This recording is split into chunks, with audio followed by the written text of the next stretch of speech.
Bonjour, bonjour, ici Véronique Hubert, votre formatrice et conseillère en entreprise agricole, spécialisée en animal de compagnie, et en particulier le chien et le chat. Dans le cadre du guide gratuit que nous avons destiné aux futurs éleveurs et éleveurs débutants, nous arrivons à la conclusion de ce premier module consacré à la préparation, on va dire ça comme ça, de votre futur plan d'élevage.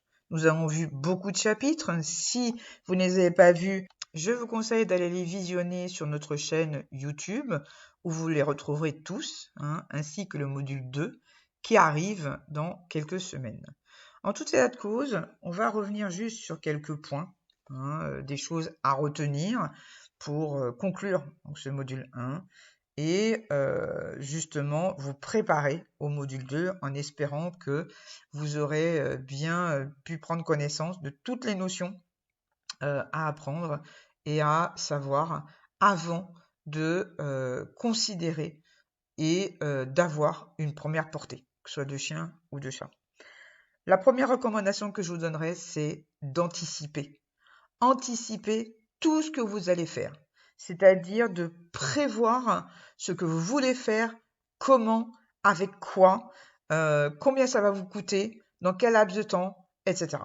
Si vous voulez rester, par exemple, un petit éleveur avec une portée par an, ou si vous voulez avoir une première portée, puis peut-être deux ans plus tard, en espérant que soit vous avez gardé une fille de la première portée, soit vous avez acheté une autre femelle entre-temps, et puis peut-être 3 dans les 2 années qui suivent, etc. Bon, sans forcément augmenter votre cheptel de façon astronomique, jusqu'à en avoir 50-60, mais après, c'est votre droit. Si vous avez prévu cela, eh bien, il va falloir justement anticiper tout ça, non seulement au niveau des animaux que vous avez et que vous allez avoir, que vous les achetiez ou que vous les fassiez naître dans l'avenir, mais aussi au niveau des structures qu'il faudra avoir. On en parlera dans le prochain module. Donc absolument tout anticiper. Ensuite, la deuxième recommandation, c'est de vous renseigner. Si vous ne faites pas du lof ou du louf, renseignez-vous néanmoins sur tout ce qui est race entre guillemets que vous voulez élever au niveau des structures, au niveau de votre clientèle possible, etc. Si vous faites du chien lof ou du chat louf, il faut absolument vous renseigner au niveau de tout ce qui est administratif si vous faites du chien ou du chat avec des pédigrés. Parce qu'il y a des formalités à faire avant. Vous ne pouvez pas décider comme ça, allez hop, votre chien ou votre chat est en chaleur, vous décidez de la faire saillir et puis après vous verrez. Non. D'accord? Anticipez tout ça et donc renseignez-vous auprès des instances officielles. Pour tout ce qui est le chien lof, c'est la Société Centrale Canine, c'est les clubs de race, c'est éventuellement des groupes ou des pages Facebook qui sont dédiées soit à la race, soit aux éleveurs de votre race ou des races que vous voulez élever et qui pourront vous renseigner. Ça peut être aussi des groupes ou des pages qui sont dédiées aux associations de race ou aux sociétés canines régionales. Ça peut être ça. Bon. Au niveau du chat, on a donc le louf qui régit donc tout notre petit monde, félin, mais vous avez aussi les clubs de race, bien évidemment. Vous avez les groupes, là aussi, les pages Facebook, aussi bien d'éleveurs, d'élevage, de race, mais aussi de sociétés félines qui fédèrent donc au louf ou aux fédérations internationales. D'accord? Donc, bien vous renseigner auprès des instances officielles, en tout cas pour ce qui concerne les pédigrés.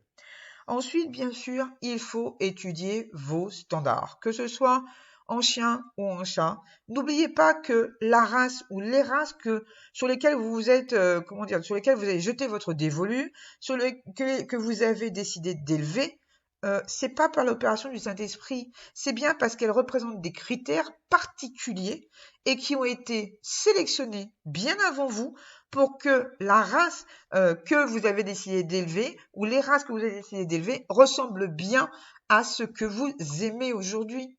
Si vous avez des critères de race aujourd'hui, c'est pas juste que vous n'êtes pas levé un matin en disant ah bah tiens je vais élever du schnauzer, ah bah tiens je vais élever du chat persan par exemple, ah bah tiens je vais élever du caniche, ah bah tiens je vais élever du bengale. Si vous avez fait la différence entre le Bengale et le chat persan, c'est bien parce que il y a des éleveurs avant, qu'ils soient au Louf ou pas, qui ont sélectionné les animaux en question pour qu'ils restent morphologiquement et caractériellement ce que vous aimez aujourd'hui. D'accord? Et au niveau du chien, c'est encore pire puisque il y a aussi les notions du travail pour beaucoup de races. Donc, même si vous ne voulez pas faire de l'off ou de l'ouf, dites-vous bien que si vous pouvez faire les races, entre guillemets, que vous souhaitez faire, c'est bien parce qu'il y a eu des éleveurs au lof ou au louf sélectionneurs avant vous qui ont fait le travail avant vous. D'accord? Ça, c'est vraiment super important. Et comment ils ont fait pour sélectionner tout ça? Eh bien, ils ont pris le seul repère possible, c'est-à-dire le standard, même pour des qualités de travail.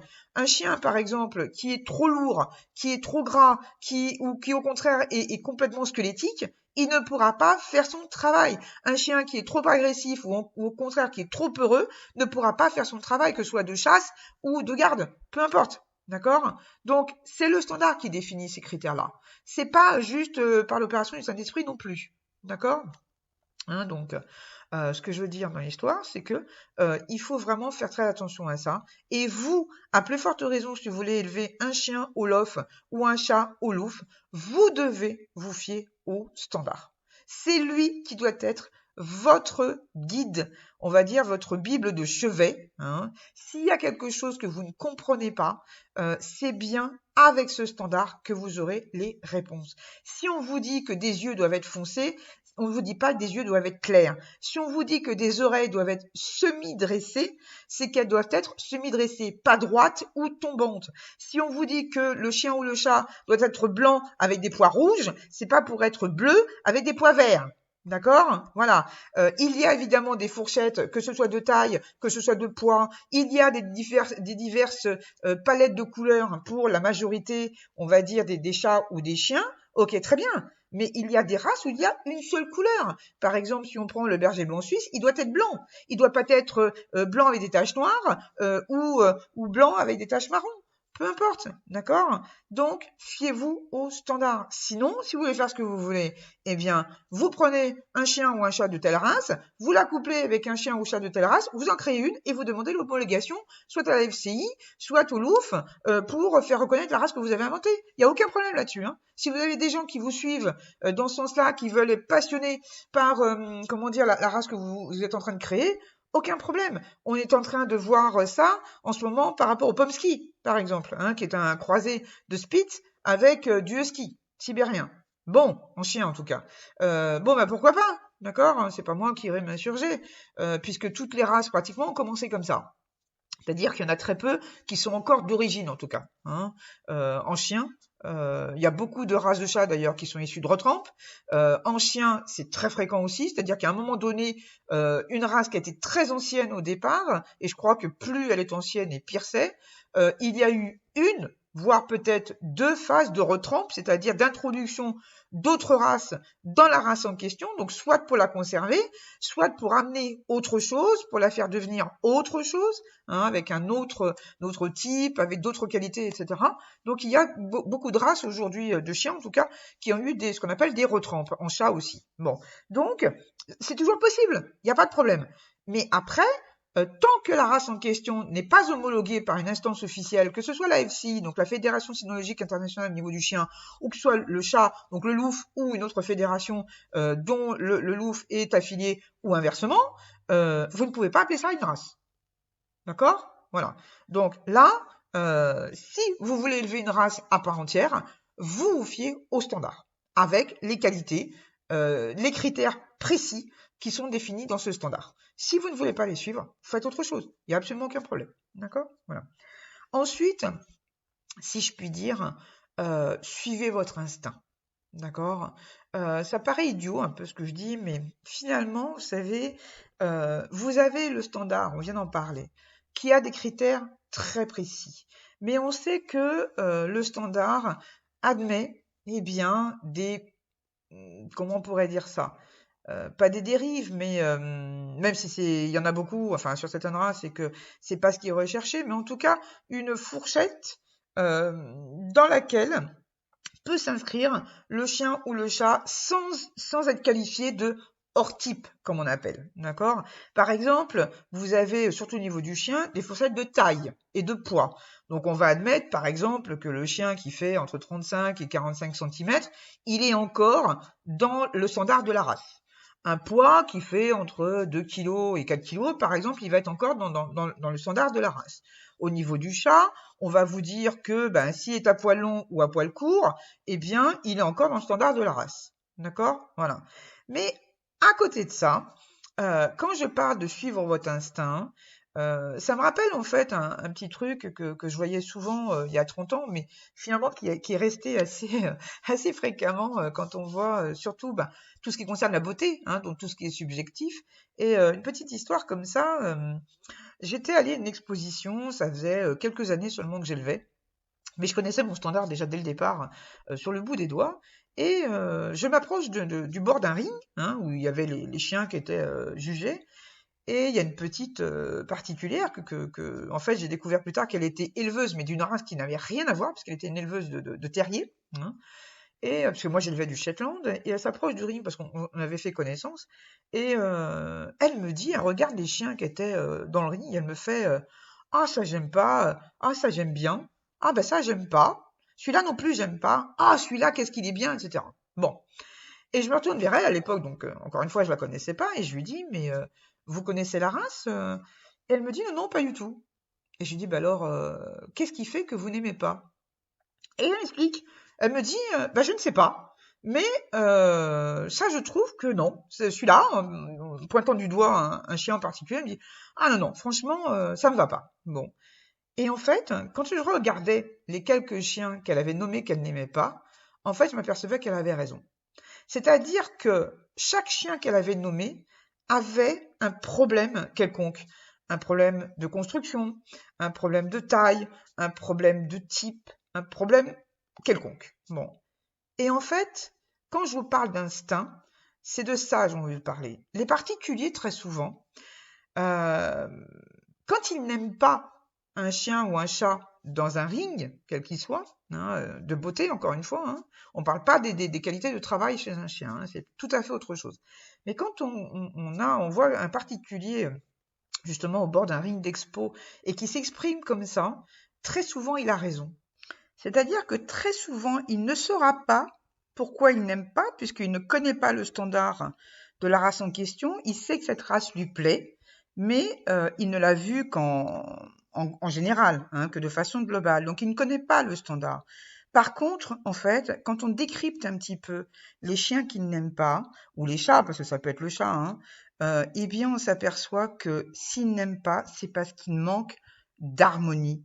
C'est-à-dire que l'animal qu'il a en face de lui, il détonne par quelque chose, mais comme il ne connaît pas le standard, il ne sait pas quoi. Mais finalement, il a raison.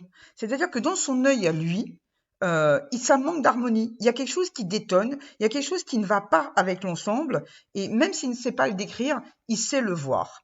Et alors que nous, en tant qu'éleveurs, en fait, on devient tellement tatillon avec le temps sur des détails que finalement, on va, ne pas sélectionner un chien ou un chat parce qu'il a un petit truc et on ne voit plus l'ensemble, qui est peut-être très harmonieux par ailleurs, qui est peut-être de grande qualité par ailleurs, et qu'on va sacrifier parce qu'il y a ce petit truc-là. Et très souvent, malheureusement, c'est calqué sur les défauts éliminatoires de la confirmation. Défauts éliminatoires ou pas, hein, d'ailleurs. Alors que quand on va à l'étranger, on s'aperçoit que finalement, de façon très globale aussi, hein, de façon très générale, le cheptel canin et félin à l'étranger est très supérieur à celui qui existe en France. Et pour cette raison justement, c'est que à l'étranger, encore une fois, de façon très générale, comme il n'y a pas de confirmation, ou en tout cas pas de confirmation obligatoire, eh bien, ils regardent l'animal de façon générale, dans sa globalité, ce qu'ils appellent la balance, l'équilibre. Et forcément, un défaut pour eux, un petit défaut qui n'entraîne pas ni le type, ni des problèmes de construction, eh bien pour eux, c'est pas important. Du moment que l'ensemble général est bien un imbriqué bien harmonieux et surtout qu'au niveau du mouvement, c'est-à-dire des allures comme on appelle, alors on parle de ça au niveau du chien, hein, pas forcément au niveau du chat, eh bien qu'il y ait quelque chose qui soit régulier, pas heurté, qui soit sans effort, comme on le voit dans beaucoup de descriptifs de standards de différentes races, hein, que ce soit un chien de berger, que ce soit un chien de chasse, un lévrier. Très souvent, le critère de bonnes allures, d'allure même caractéristique de la race en question, il faudra qu'elle soit sans effort, harmonieuse. Voilà. Et ça, c'est pour l'histoire de la construction. Mais au niveau du type, c'est vrai que généralement, le type, c'est-à-dire le type racial, c'est-à-dire ce qu'on voit au niveau de la tête, hein, c'est ce qui définit d'ailleurs ce qui fait ressembler un caniche à un caniche, un berger allemand, hein, voilà, ou un chat persan par rapport à un bengal, hein, voilà, pour en prendre les exemples que j'avais donnés tout à l'heure. C'est ce qui fait, le type, c'est ce qui fait ça. Bon, eh bien, quelqu'un qui n'y connaît rien, il va pas savoir d'où ça vient, mais en fait, il va mettre le doigt sur un chien ou un chat qui va peut-être avoir un museau un peu trop long, des yeux un peu trop clairs ou des oreilles qui vont pas être bien positionnées, un crâne très très large par rapport à un tout petit museau, etc. Vous voyez, ça peut être ça. Voilà. Mais donc le particulier en question, souvent, vous dira qu'il n'aime pas un animal. Enfin, quand je dis on n'aime pas, hein, il va pas le jeter à la poubelle, c'est pas ça. Mais il vous dira que c'est pas ce qu'il aime, mais sans savoir pourquoi. Et vous, en tant qu'éleveur ou futur éleveur, quand vous allez détailler un petit peu le chien ou le chat en question, eh bien, vous allez vous apercevoir qu'il a raison. Donc, profitez des débuts, en fait. C'est à ça que je voulais en venir. Profitez des débuts pour finalement suivre un peu plus votre instinct. Vous fiez plus à l'harmonie physique, hein, d'un chien ou d'un chat que vous voulez élever, que vous voulez choisir, même en tant que chou ou en tant que chaton, par rapport aux parents, par rapport à lui-même, hein, peu importe, et que vous verrez finalement vous ne vous trompez pas de beaucoup. Donc avant d'être, on va dire, contaminé pour cette histoire de détails, qui va plutôt vous pourrir la vie plutôt qu'autre chose, et donc qui vous fera faire des sacrifices quelquefois pour rien. Hein, c'est un petit peu dommage. Voilà. Eh bien, écoutez, je clôt ce chapitre, ce module 1, qui est consacré à l'avant saillie d'une femelle, et je vous retrouve en fait dans le module 2. Hein, avec d'autres sujets qui vont être abordés.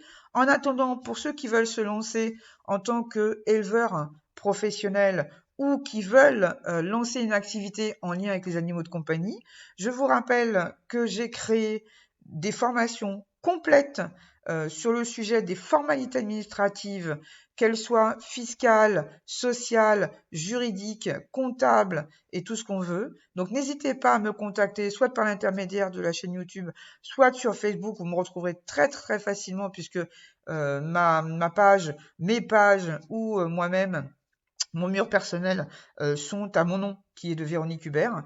Donc n'hésitez pas à me contacter, n'hésitez pas à regarder mes posts qui sont très très très nombreux. N'hésitez pas surtout à vous abonner à la chaîne YouTube où vous retrouverez énormément de conseils gratuits. Hein, et je vous retrouve très bientôt.